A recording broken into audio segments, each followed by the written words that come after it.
是十兄弟第三章。這時候，老五鐵盔甲跳出來說：讓我來！守衛拿刀往鐵盔甲的脖子上用力一砍，結果都斷了。鐵盔甲卻一點事都沒有，還說我的脖子好酸啊！再拿把更硬的刀來按摩一下吧。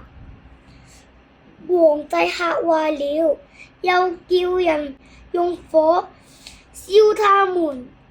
這時候老六不怕燒，說讓我來。守衛把他掉進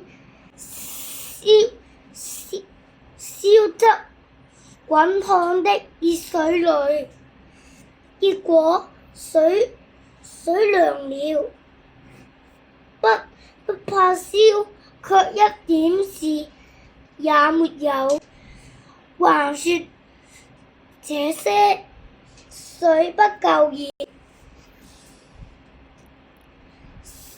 洗得一點都不過癮。皇帝嚇得往後逃，邊逃邊叫人用水淹死他們。這時候老七高個子說讓我來。守衛把他掉進了深不見底的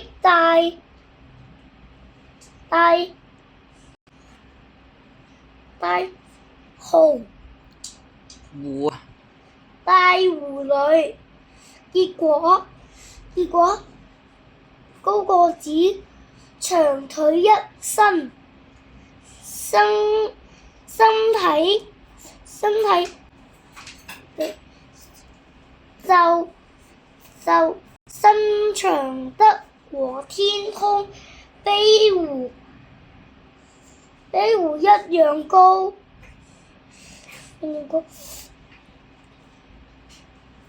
湖水只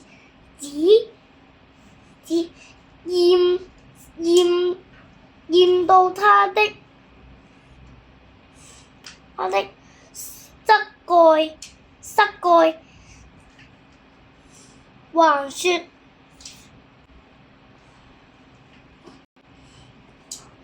這些水太淺了，